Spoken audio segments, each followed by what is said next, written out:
You're listening to Building the Broncos with Nick Kendell and Carl Dumler, Broncos Country's leading draft and scouting analysts. Get on over to milehighhuddle.com to sound off on all things Broncos. Hello there, Broncos Country. It is once again time for another episode of Building the Broncos. I'm your host, Carl Dumler, and unfortunately, my co-host and good friend, Mr. Nick Kendell, could not join us today because, well, he unfortunately went to the Broncos game there in Kansas City with his family. And if you haven't seen on Twitter or Facebook, I'd recommend checking out his pictures because he and his family are absolutely Christmas crazy. And yeah, I would highly recommend. They have some nice elves outfits. But yeah, he can't join me today. And so I'm going to be the one presenting our stock report for you. And just kind of break down this last game and kind of what it means for the Broncos and looking ahead also just to some areas for the Broncos of what they could do to really get this team back on track. So I want to make sure that you can find us on Twitter. Like I said, you can see Nick Kendell's pictures there. You can find him at Nick Kendell MHH, and you can find me at Carl Dumler MHH, and you can follow the podcast Twitter account at BTB Football Pod. And make sure you subscribe to our show and leave us a rating as we value your input. You can find the show on iTunes, Stitcher, and even that of YouTube. Also, make sure you head on over to milehighhuddle.com, a new affiliate of the Maven Coalition and Sports Illustrated. And know that this podcast is powered by Overtime Media. This is the Overtime Podcast Network. Well, with Nick gone, I thought I would do 3 up and 3 down for today, since you're going to be missing out on just a couple from Nick. And, you know, this past game was tough. I mean, there's no getting around that. The Broncos losing that bad, and it seems like twice this year, Bronco fans have been excited about where the team's going, looking like they're starting to turn things around, and then they play the Chiefs. And it's easy to see the Broncos just are not on the level of the Chiefs yet. But like I said, I'll talk about here in a little bit of maybe what the Broncos can do to get on track and be able to compete with the Chiefs and things like that. But it doesn't mean that there weren't some standout players that really stepped up their game and maybe even made some money. And that brings me to my first guy here, Shelby Harris. I mean, what a way to close out a season, to really make your mark for free agency. 2 sacks. 2 hurries, 2 stops in the run game. Just was a one-man wrecking crew in this game, and one of the few that was able to get pressure on Patrick Mahomes. I mean, I would say Shelby Harris has had his best games of the season back-to-back here. He had, I think it was 5 quarterback pressures last week, and then, of course, this week having another 4. And so this guy really has turned up his game, is really showing why so many were excited about him heading into this season. Now, he didn't start out the season that great, has been a little bit up and down at different times, but he does seem to be really settling into the system. And so I do wonder a little bit, just with a lot of these players being in this new system, you're seeing some of them really kick it into high gear as the season progresses. I look at Justin Simmons, although he did have a down game this last one. I'll talk about him a little bit more here coming up, but as the season has progressed, Justin Simmons has shown more and more confidence in what he's doing in this system. I look at a lot of the defensive linemen, Derek Wolfe before his injury, if he just kept getting better and better and better.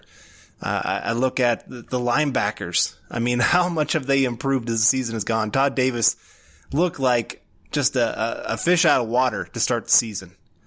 And while, yes, he still has his limitations, he still looks like a guy that actually is a starting caliber linebacker in this league. So Shelby Harris, another one of those guys. Maybe things are just starting to click for him, and it'll be interesting to see not only how much he makes in free agency, but if the Broncos are even willing to make an offer for him. There's been a lot of rumors that he and Fangio really don't see eye to eye on a lot of things. I think Andrew Mason has reported on this very topic, and I don't know. I don't know where the Broncos really stand on him. There's a lot of people who really love Shelby Harris and what he brings to the team, and there's others that just see a guy that probably is going to get overpaid. I kind of fall a little bit in the middle. I mean, I know that's a cop-out, but it wouldn't hurt my feelings if he leaves the Broncos, but it also Wouldn't surprise me if they decided to keep him around because he is a nice interior pass rusher. And I was just having this debate on Twitter earlier today about how the Broncos should attack this offseason. And I'm starting to think a little bit more. I love Derek Brown in the draft. He is, I think, third on my big board. And I mean, if he came to the Broncos, he'd be a perfect fit with Fangio. 320-pound defensive lineman that not only can take on double teams, but actually has penetration ability to get into the backfield, disrupt the quarterback, all those kind of things. I mean, he's just a perfect fit. If there's a player that's a perfect fit for Fangio, it's Derek Brown for this upcoming draft. But I've also seen guys like Quinnen Williams who have struggled. He was supposed to be one of those just otherworldly talents. You've seen other defensive linemen. It just takes a while for them to adjust when they come to the NFL. And so it leads me a little bit just to look towards free agency to really bolster this defensive line. And so again, that leads me back to Shelby Harris of maybe being willing to keep him around because he's starting to learn the system, starting to really shine in this system. And maybe as a guy that's worth paying a little bit of extra money to keep around. I don't know. I'm still torn on that. Like I said, I'm good either way. I can understand either way that the Broncos go on a decision with Shelby Harris. But then that brings me to my first stock down.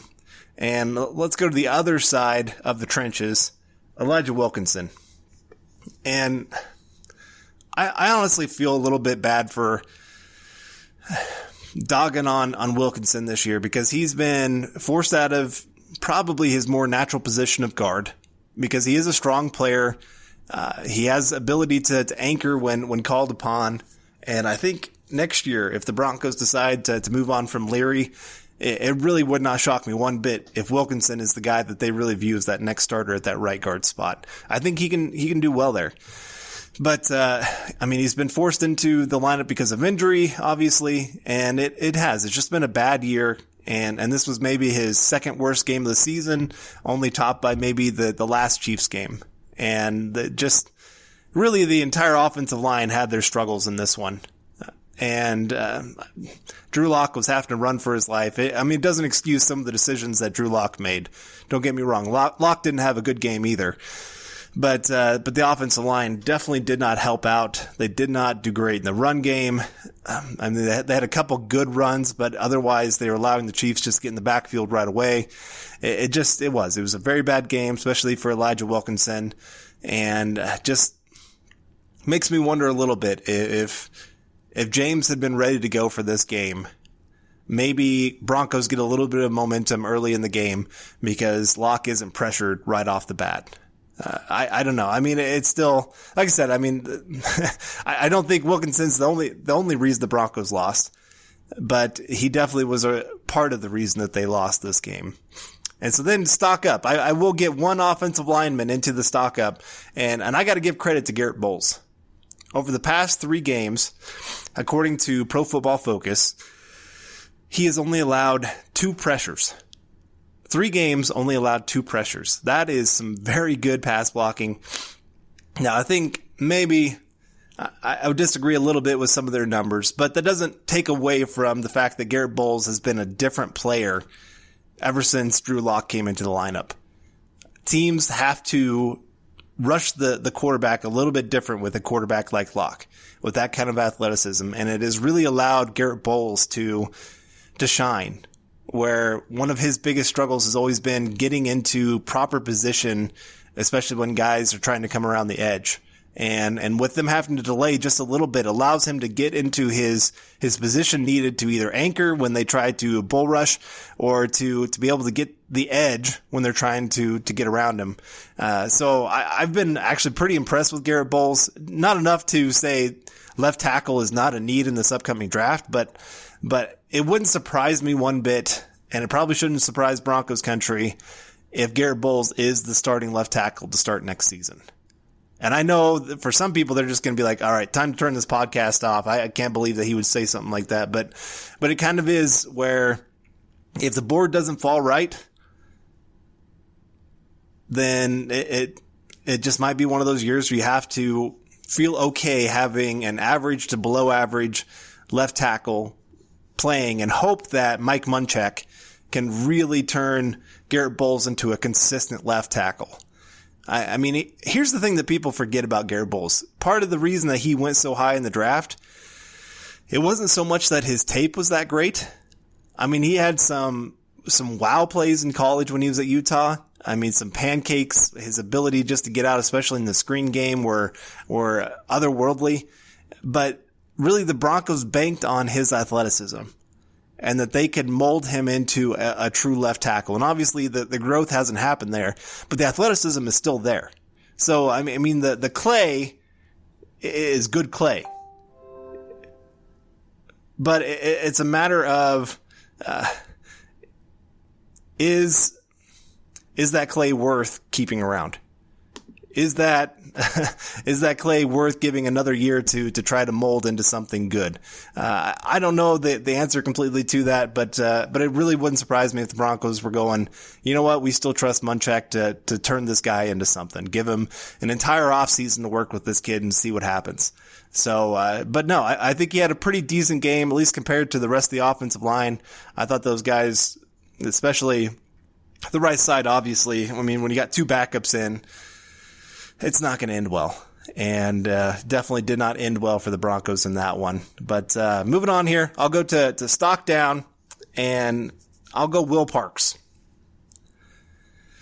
He's a guy that has been playing a little bit better lately, but he's still showing why the Broncos need to upgrade, especially that slot nickel spot. Now, I know Bryce Callahan was kind of supposed to be that guy. Duke Dawson earlier in the year was supposed to be that guy. And they've kind of had to settle into Will Parks because nobody else has been able to step up or other guys have been injured.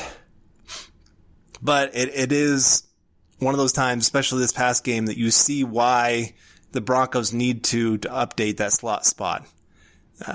The Chiefs with their speed, Will Parks just can't keep up with that. That's that was putting him in an impossible situation. That there's no way Will Parks was going to win that consistently for the Broncos this past game, and so he got beaten. They picked on him left and right, and I mean they did it to Chris Harris too. I mean even Chris Harris today came out and admitted he has not been himself the last couple games. That he is not playing up to his level that he knows he can play at, and with the speed of the Chiefs just really emphasized how much the secondary is struggling this year. And, I was having this debate earlier, like I said, on Twitter of just a lot of things going on with the draft and whether the Broncos should trade up. And some were pointing out that the depth of the team really is not where it needs to be. And that's true. It really is. That's a huge concern for this upcoming offseason of the Broncos adding depth. And somebody pointed to, well, you know, the Broncos didn't have the cornerback depth to handle losing a couple guys. Well, I mean, I guess I kind of look at it as they lost Callahan, their number 2, who could have been maybe their number 1 considering how much Chris Harris has struggled at times this year. Bosby was looking like a guy that was really emerging. He was a guy that I absolutely loved that the Broncos got. I thought he was a perfect fit with this system, and he was really showing that early in the year before he got hurt. And then, of course, Yadam is another guy that just early on in the year just lost his confidence. And you're starting to see it come back a little bit. I thought he had a pretty decent game. I know some people point to that pass interference play. That's going to happen sometimes. But I thought other than that, he really had himself a very, very good game, considering where he was starting from earlier in the year. And so, again, the Broncos just really needing to add a lot of talent to that secondary. I do think getting Bosby and Callahan hopefully healthy for a year will be huge for the secondary. But beyond that, they still need to add more talent. And Chris Harris and Will Parks have really shown, with those guys possibly heading out the door, that it just adds all the more to how much the secondary is a need this offseason. But stock up. Let's go Von Miller. He had 7 total pressures, 1 sack, 1 quarterback hit, 5 hurries. On top of that, he showed up great in the run game. This is the first time I actually felt like Von beat Schwartz of the Chiefs. Mitchell Schwartz has been a top 2 right tackle in football. Maybe the only guy that you could argue has been better than him is the right tackle for the Eagles. Other than him, Schwartz has just been outstanding. I am still ticked that the Chiefs were able to get him for so cheap. And when he hit free agency, I was sitting there just banging the table. Broncos, go get this guy. Go get this guy. He is so good. And they settled on, I'm trying to remember who it was. It was not good. It was I think it was the Chiefs tackle. And, I can't remember his name right off the top of my head, but beyond that, this has been one of the few guys that has actually been able to shut down Von Miller one-on-one. And this is that first time that I've seen the Broncos play the Chiefs with Mitchell Schwartz in the lineup and Von Miller actually make him look average, below average. I mean, you can make that argument that he looked very below average. Von Miller just had himself an outstanding game, and I know a lot of people are really focused on his comments after the game and wondering if he really wants to be a part of the Broncos moving forward. Well, we'll kind of see moving forward, but no, Von Miller, still a great player in this league, still one of the top pass rushers, and it would be a huge blow to the Broncos to lose him.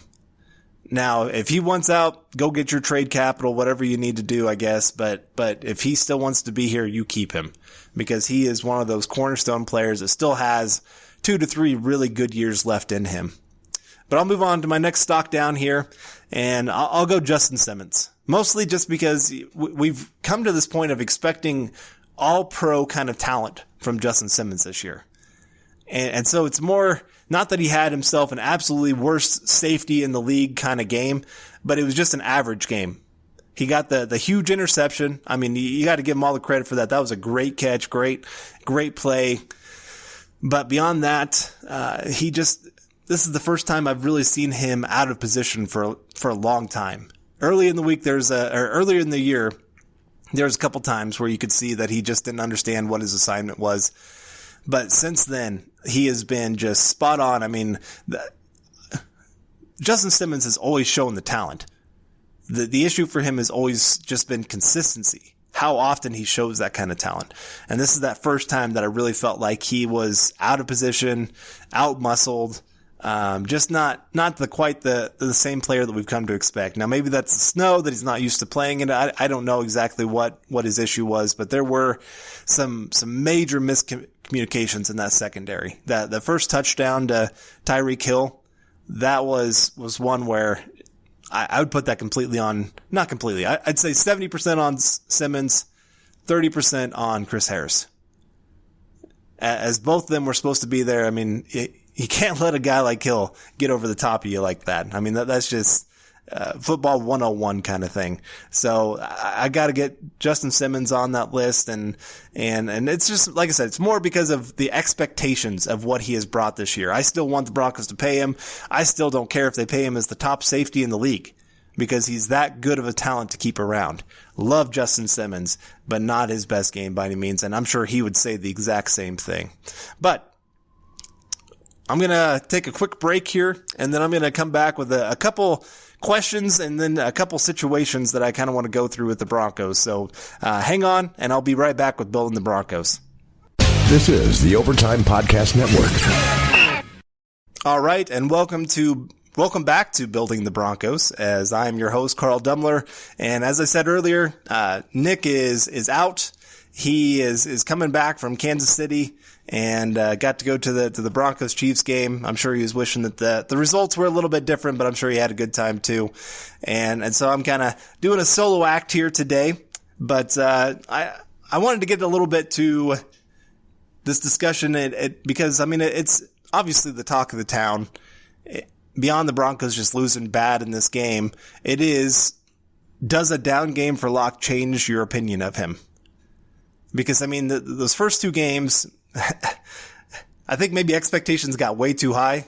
The talk of this guy just really being that next emerging great quarterback, and I'm not saying that he won't be that, but there were maybe some expectations that needed to be tempered just a little bit on what Locke was showing. And I still think he's going to be a great quarterback. I still think he is the future of the Broncos. But I think there had to be some expectation that he was going to have at least one bad game of these final 5 games. And And this game against the Chiefs, we said it on the podcast for the preview episode of that the Chiefs have a defense that has been emerging, that has been showing a lot more than people thought, that they've been able to get pressure on quarterbacks, that they've been able to get turnovers in the secondary. And of course, they showed that exact same thing in this one. As Locke went 18 for 40 for 208 yards and 1 interception, took 2 sacks, but was pressured. I think he was hit 10 times. It felt like he got hit a lot more than that, but just not his best game. But it also, I think it's one of those, you need to keep everything in perspective. Raw stats don't show the entire picture. Drew Lock did not have a great game. He did not see some of the coverages that the Chiefs were trying to do, partly because of the pressure, but he also made some really stupid decisions when he was under pressure. That's kind of what separates a lot of the good to great quarterbacks, is their ability to understand when nothing is there, when it is smart just to take the check down, all those kind of things. And there were times where Drew Lock was trying to be the hero, and it obviously didn't work out well. So this is a great learning game, in my opinion. I think it's great, actually, for a young quarterback to have a bad game, because I think it can get easy to think things are just coming so easy to them that they begin to rest on their laurels and think, hey, I'm good where I'm at. So a bad game is one of those where a lot of times you learn more from your failures than your successes. And so really, honestly, this game doesn't change my opinion of Drew Lock one bit. If anything, it enhances my thoughts on him growing moving forward. Because I really was a little bit worried that he might have 5 great games and then go into the offseason thinking, okay, things are good. He needs to go into this offseason thinking this is the biggest offseason of my career. And so I expect that. Drew Lock is a hard worker. Everything I've heard about the guy is that he is top notch of wanting to put in the hours, wanting to put in the work. So I'm not too worried about that. But again, this is a game where you got to put things into perspective a little bit. Bad weather, bad protection. Wide receivers had, I think, 5 drop passes in this past game. So, I mean, again, 5 passes, that wouldn't have made a big difference in the grand scheme of things. Those 5 passes were not the difference between winning and losing, but they are something that hurt his overall production. They hurt the offense that was already struggling to get going. And so when you have drop passes, it just adds to the struggles, I guess. And so a lot of players let him down. I mean, again, he did not have a great game. But as Von Miller said after the game, he said, Drew is definitely the future. It's everybody around him. Guys got to get open. Offensive lines got to block, got to run the ball. Cliche little stuff. Drew is doing what he needs to do. Defense, we've got to stop the run. We've got to rush the passer. We've got to play tight coverage. I sound like a broken record up here. We saying the same thing. We found our quarterback. We've got a great quarterback. Everybody else has to come up. And so when your leader is saying that, when he's sitting there saying, this guy, I mean, he put it out there. I was impressed with Locke of getting back up, being willing to throw. I mean, 40 times throwing in the snow. I'm sorry, that's not a recipe for success, especially against a team like the Chiefs that their biggest struggle is against the run, and the Broncos abandoned the run early on. And so it's one of those, again, Locke needs to be held accountable for the mistakes that he made, and I'm sure they're watching the film quite a bit and pointing, hey, don't do this. Don't throw clear across your body. Don't throw clear across the field like he did on his interception, trying to make a big play that, I mean, obviously, if he had made a better throw, that might have been a touchdown, but it still was going to be one of the tougher throws to make. And so I just wanted to have that conversation here a little bit of just, I don't think a bad game like this really takes away from what Drew Lock has shown. If anything, again, I think it enhances a little bit for me of what to see going forward with Drew Lock. And I want to see how he bounces back from a bad game. That's going to be another big test for him of how can he bounce back. They got a home game against Detroit, who's been playing terrible. This is a great opportunity for him to really have a great bounce back game. And I do actually expect it. I might actually be picking the Broncos to win a game. I haven't done that here for a little while, but we have to keep things in perspective of where things are at. I mean, I know it's been 4 long years. Nick and I always love to do that. It's been 84 years from Titanic. It feels like that. Since the Broncos were relevant, since they've had anything to really be excited about. And so patience is at an all-time low. You want things to change day one and be ready to go forward, moving. Just be that locomotive that can't be stopped.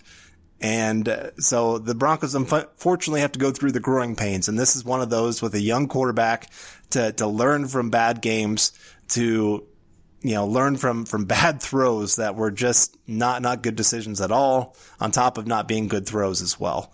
And so again, I don't really read too much into this. It doesn't change my opinion of Locke moving forward. He's still the quarterback in 2020 for me, and I think he should be for everybody else as well. But I have one more conversation I want to have here today. But before I get to that, I want to take one more quick break. This is the Overtime Podcast Network. All right, and welcome back to Building the Broncos. I am Carl Dumler, and I wanted to have one more conversation here before I get out of here.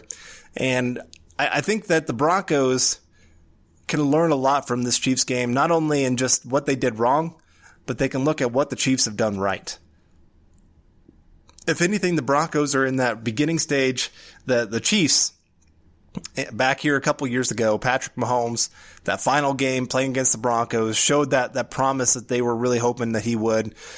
And they were willing to commit to this guy, to the point of trading Alex Smith, who had just led them to the playoffs, has been doing outstanding for them, having one of his best seasons ever.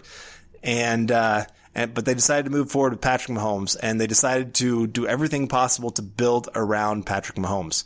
Now, there were pieces there already. And so I don't want to get too far ahead of myself. They had already added Tyreek Hill and some of those things. But the Chiefs, I think, could be a great blueprint for the Broncos to get back on track. What do they need to do to really help a young gunslinger quarterback like Drew Lock? And so let's start with the weapons. This is going to be a huge topic for the Broncos heading into this offseason. I think it's pretty obvious. The Broncos have two either emerged or emerging talents in Noah Fant and Courtland Sutton. That much is obvious. But you look at the Chiefs and you look at the players that they have. It's pretty obvious that they have made sure that they have as many weapons as they possibly can to make teams have to really adjust their defense and really have it's kind of pick your poison on who you want to be willing to take on. You look at not only Tyreek Hill, maybe one of the most athletically gifted players in the entire league. Fastest guy that most quarterbacks or coaches and quarterbacks have seen. But then they added Mecole Hardman, another speed guy, to their wide receiver core. Sammy Watkins, when he's healthy, has been an outstanding player for them. Of course, Travis Kelce. That name should leave a bad taste in every Bronco fan's mouth every time you say that name, because he's just not fun. But they've done a lot to really make life easier for Patrick Mahomes. And the Broncos should very much be trying to do the same thing for Drew Lock. On top of that, the Chiefs have done a lot to add to the running back core. LaShawn McCoy, Damian Williams, Darwin Thompson, so they've tried to make sure they have as many weapons and many different ways that they can beat you, that you might be strong at cornerback. Okay, well, good luck with Travis Kelce. You might be good in your entire secondary. Well, good luck with your linebackers trying to cover some of these running backs coming out of the backfield. And so for the Broncos, again, this is an area where they really need to take a look and see what they can find for Drew Lock. I think of, obviously, this upcoming draft. Henry Ruggs III might be one of those guys that could actually compete with Tyreek Hill for fastest man in the league. You think of a CeeDee Lamb or a Jerry Jeudy as other guys that just really bring some elite skills to that wide receiver core. You think about some of these running backs that are coming out. There are some pretty darn good running backs that could be added to the core. I love Phillip Lindsay. Royce Freeman, I think he's proven this year that he's kind of a replaceable player. And obviously Booker not part of the future for the Broncos. And so they need to add to that running back core to really give them some great 1-2 punches, give them some receiving options for them, for Drew Lock, to have some checkdowns. But then on top of that, here's what else the Chiefs have done. They've invested in their tackles. It's not only having Mitchell Schwartz, but they also went out there and paid Eric Fisher. Now, Eric Fisher is not a great left tackle. Don't get me wrong. And he's been hurt all year, but it's also affected their offensive line. He is at least an average left tackle. And he's at least given Patrick Mahomes enough time to go make some big plays. And for the Broncos, obviously that's an area that they need to be willing to take a look. I know I said earlier, maybe Garett Bolles will still be the left tackle of the Broncos this upcoming season. And that is a concern. But if they can add to the tackle group, by all means, they should be doing that. And this is a great tackle draft. I mean, the top part of this draft with Tristan Wirfs, Andrew Thomas, Jedrick Wills of Alabama, those three guys, the Broncos definitely need to be digging into that tape and trying to figure out what they need to do there. But here's the other side of it. Then let's focus on the defense and what the Chiefs have done. They have built to stop the pass. Now part of their problem last year was the Chiefs could get a huge lead early in the game, but then they struggled to hold on to it because their defense just was leaking yards, leaking points left and right. And at the start of this season, the Chiefs were kind of in that same boat, but they'd added a lot of pieces to try to fix that. And as they have gotten used to the defense, as they've gotten used to each other, you're seeing a team that's really emerging on defense. You think about the addition of Frank Clark. I mean, they went out and traded some huge draft capital to get Frank Clark.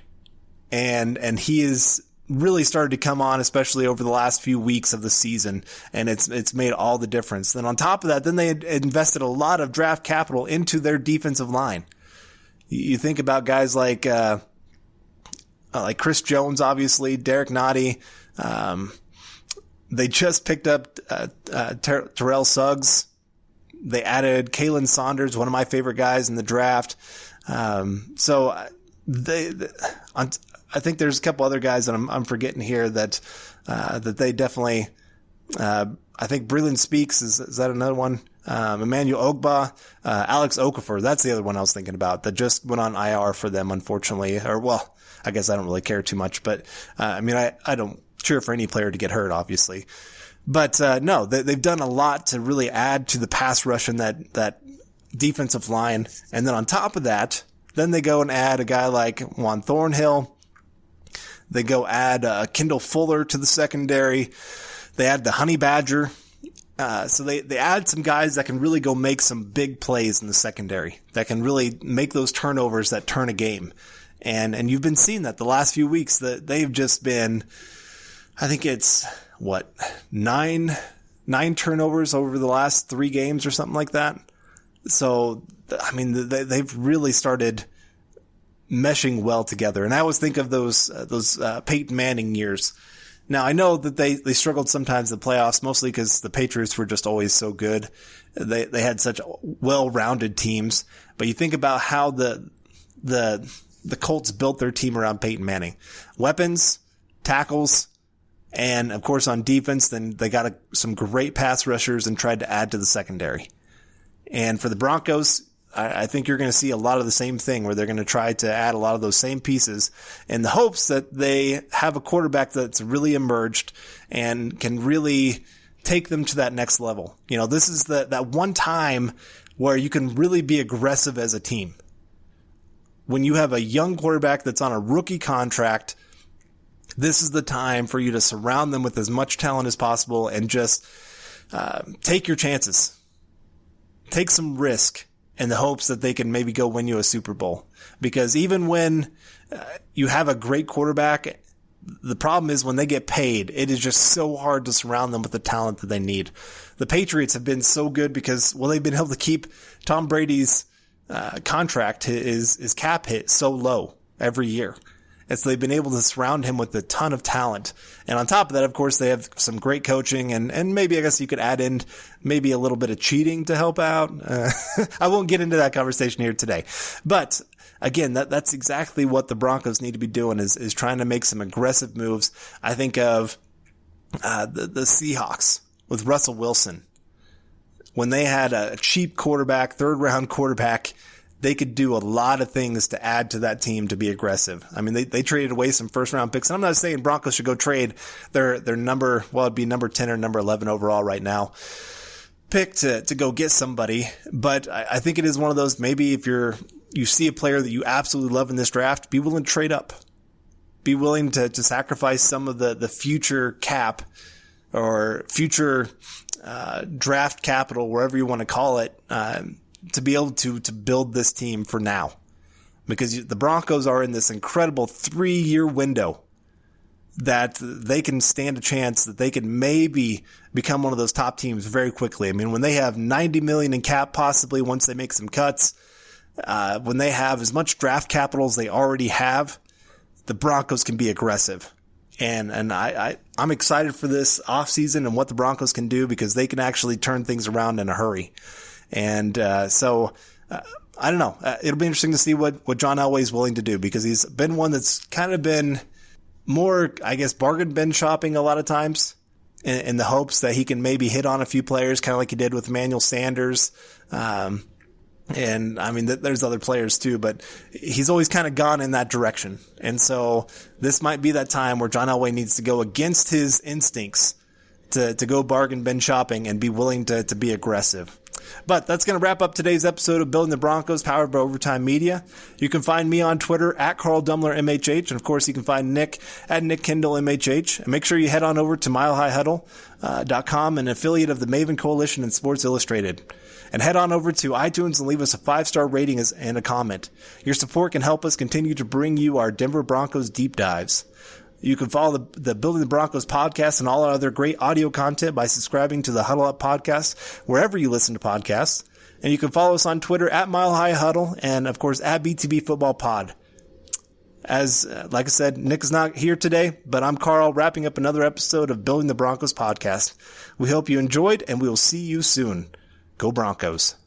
You've been listening to Building the Broncos. Join Broncos Country's deep divers at milehighhuddle.com to keep the conversation going.